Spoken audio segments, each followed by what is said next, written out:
negara runtuh bukan karena serangan dari luar, tetapi karena pembiaran dari dalam, apalagi pembusukan dari dalam.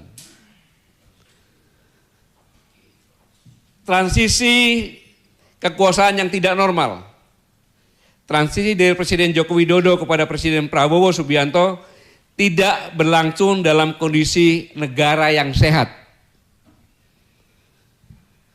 Ia terjadi dari beberapa kedaulatan. Jadi Pak Jokowi ini tidak menyerahkan kedaulatan kepada Pak Prabowo, karena kedaulatan baik itu politik, ekonomi, kemudian hukum, sumber daya alam dan wilayah sebagian sudah diberikan kepada oligark seperti yang disampaikan oleh Pak Saidi tadi. Sehingga wajar kalau terjadi lemahnya supremasi hukum, rusaknya etika kekuasaan, memburuknya tata kelola keamanan, serta meningkatnya ketimpangan sosial dan kecemasan generasi muda. Ingat, negara tidak runtuh oleh satu kebijakan keliru, melainkan oleh akumulasi pembiaran sistemik, dan itulah yang sedang kita hadapi hari ini. Kita lihat bahwa Jokowi Gibran, krisis etika dan konstitusi. Kami menegaskan dengan tegas, persoalan Jokowi Gibran bukan soal menang atau kalah pemilu. Ini adalah krisis etika kekuasaan dan konstitusionalisme. Pencalonan Gibran bukan kecelakaan hukum. Ia adalah hasil dari pembengkokan konstitusi, penyalahgunaan Mahkamah Konstitusi, dan normalisasi politik dinasti. Akibatnya sangat serius. Presiden Prabowo memulai pemerintahan dengan beban legitimasi yang tidak ia ciptakan, tetapi harus ia tanggung di hadapan rakyat. Sehingga hasilnya kita lihat, peran wakil presiden belum optimal. Dalam persepsi publik yang berkembang luas, masyarakat masih kesulitan melihat peran strategis wakil presiden dalam mengendalikan kebijakan nasional. Wakil presiden lebih dipersepsikan hadir secara simbolik, belum sebagai penggerak lintas kementerian, penyeimbang kekuasaan presiden, maupun penanggung jawab isu strategis nasional. Padahal dalam proses politik sebelumnya pernah disampaikan janji menciptakan puluhan juta lapangan kerja, namun realitas hari ini berkata lain. Kegagalan penyediaan lapangan kerja Gen-Z. Gen-Z menghadapi realitas pahit. LPM FEBUI menyampaikan 6.000 S2 S3 dan 45.000 S1 frustasi dalam mencari kerja, sehingga dia tidak mencari kerja lagi karena sudah frustasi. Ini UI, belum secara nasional. Inilah menjadi bayang-bayang Gen-Z. Sehingga tadi kalau ditanyakan oleh Pak Mulyadi, kamu mau apa setelah S1? Cari kerja. Karena ini kalau Anda pergi biasakan naik Grab dan ada komunikasi, pasti kaget seorang S3 menjadi supir Grab. Tapi ini ya kenyataannya. Karena pendidikan tinggi tidak menjamin pekerjaan layak. Negara gagal menyiapkan lapangan kerja. Dalam proses politik sebelumnya, Wakil Presiden pernah menyampaikan janji yang 10 juta tadi. Namun hingga hari ini publik belum melihat realisasi nyata yang terukur dan dirasakan langsung oleh generasi muda. Sehingga tadi yang frustasi tadi. Di sisi lain muncul persepsi sosial yang kuat terkait masuknya tenaga kerja asing dalam jumlah besar. Seperti di kawasan industri strategis Morowali. Hal ini menimbulkan pertanyaan serius di tengah masyarakat. Apakah negara sungguh memprioritaskan tenaga kerja Indonesia di negeri sendiri? Ini pertanyaannya. Ingat, bonus demografi yang seharusnya menjadi kekuatan bangsa, kini berubah menjadi bom sosial. Bom ini yang akan meledak di raya sekitar Februari yang dikatakan oleh Bang Rogi tadi. Karena harapan generasi muda tidak dijawab dengan kebijakan nyata. Sekarang saya coba masuk kepada reformasi Polri yang mandek. Saudara-saudara, ini kami sampaikan karena kecintaan pada Korps Tribrata. Polri hari ini sedang mengalami krisis kepercayaan nasional. Publik menyaksikan dengan jelas keterlibatan oknum dalam narkoba dan judi online. Praktik penegakan hukum tebang pilih, perkara yang sudah ingkrah tidak dijalankan. Sementara kelompok kritis dan oposisi seperti kami justru mudah diproses. Yang lebih memprihatinkan, alih-alih melakukan reformasi total, Kapolri justru menerbitkan peraturan Polri nomor 10 tahun 2025 yang mengatur penempatan polisi pada sedikitnya 17 jabatan di ranah sipil dan lembaga pemerintahan. Ini bukan sekedar kebijakan yang keliru, ini adalah pembangkangan konstitusi. Undang-Undang nomor 2 tahun 2002 tentang Kepolisian Republik Indonesia seperti yang disampaikan. Dalam pasal 28 ayat 3 disebutkan bahwa anggota Polri yang mau masuk ke jabatan sipil itu hanya boleh apabila minta berhenti atau pensiun dari Dinas Polri. Ketentuan terbatas ini sudah dikuatkan oleh keputusan Mahkamah Konstitusi nomor 114 tahun 2025. Jelas sah. Kemudian bertentangan dengan Undang-Undang nomor 20 tahun 2023 tentang ASN.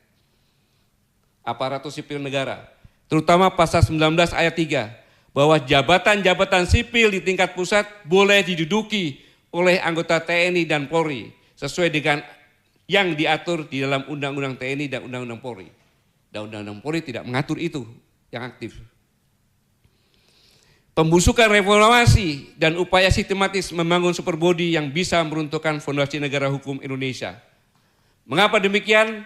Karena langkah ini adalah langkah tindakan pembangkangan terhadap keputusan Mahkamah Konstitusi yang final dan mengikat. Putusan MA bukan saran, bukan paduan. Itu hukum tertinggi setelah Undang-Undang Dasar 1945. Ketika Kapolri berani menginjaknya, itu artinya Kapolri menantang konstitusi secara frontal. Dan lebih berbahaya lagi, tindakan ini dilakukan tanpa konsultasi politik, tanpa mandat presiden, tanpa dialog publik, seolah-olah Polri adalah entitas yang berdiri di atas negara. Ini sangat berbahaya. Inilah sebenarnya definisi negara dalam negara, dan kita sedang melihatnya tumbuh di depan mata.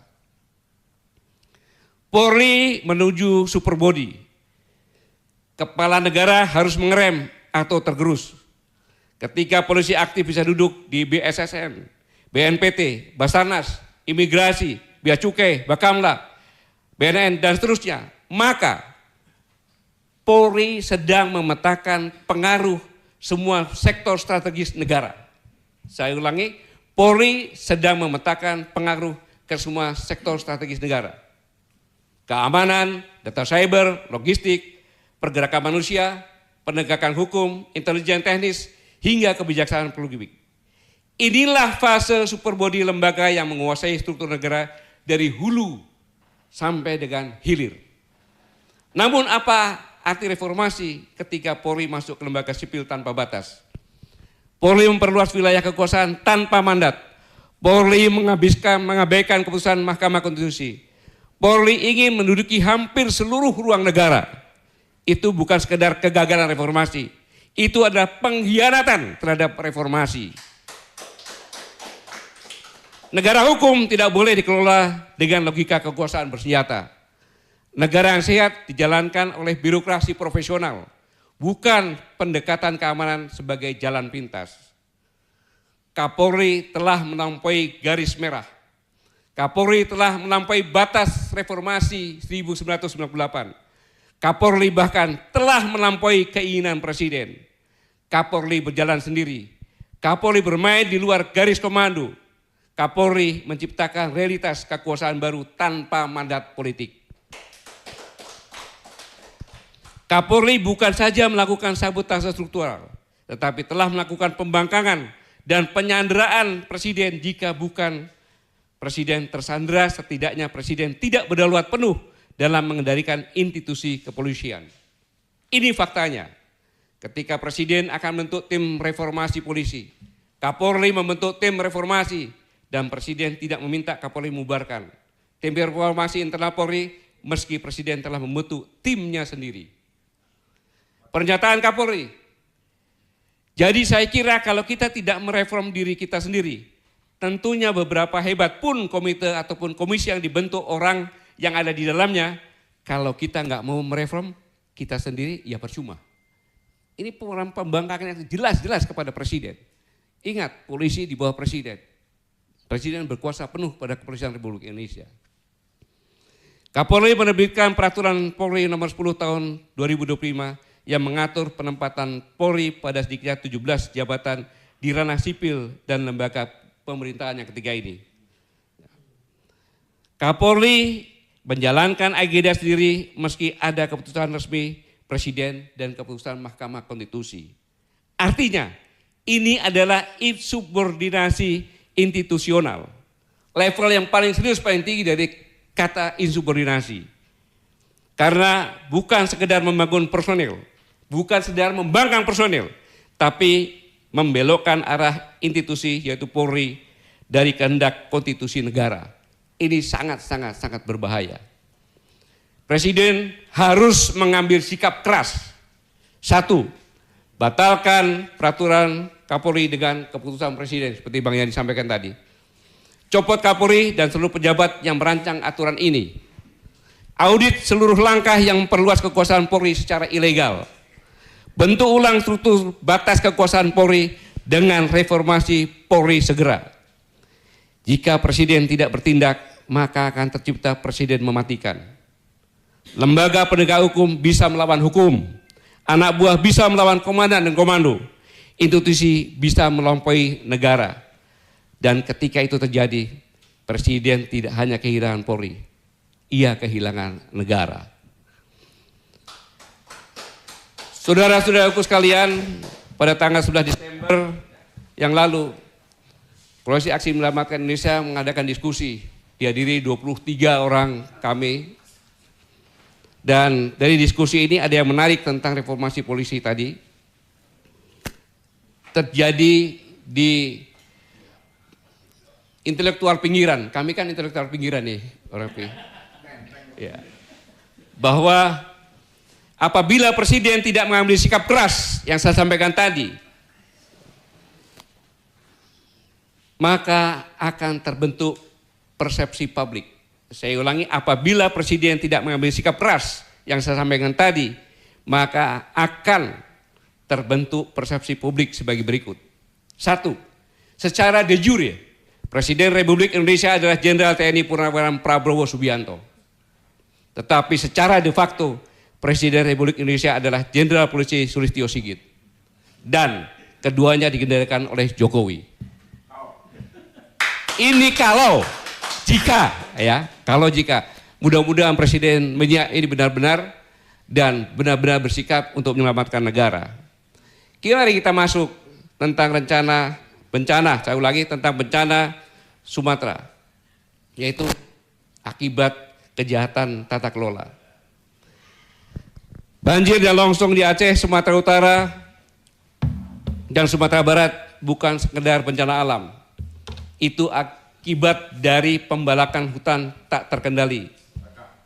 Izin eksploitasi ugal-ugalan, HPH dan tambang bermasalah diterbitkan tanpa andal memadai. Dan penegakan hukum lingkungan yang lemah. Pelaku perusakan lingkungan banyak yang bebas menenggang, sampai saat ini masih bebas. Bahkan kita lihat mobil-mobil dengan lock baris tanpa ada yang menyentuh. Negara hadir setelah korban jatuh, itu pun tidak segera mungkin.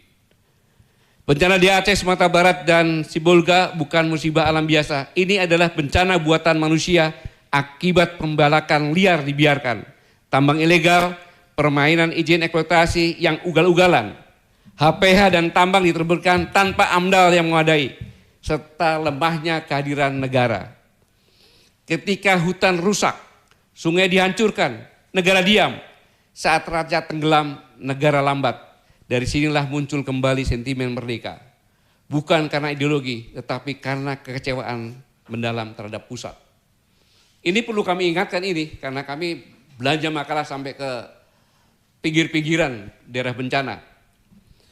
Hutan lindung gundul akibat illegal logging dan illegal mining yang berlangsung lama tanpa tindakan serius. Aparat pengawas lemah, sebagian diduga kompromi dengan pelaku. Respon PNPB dan PBBD lamban, koordinasi kacau, bantuan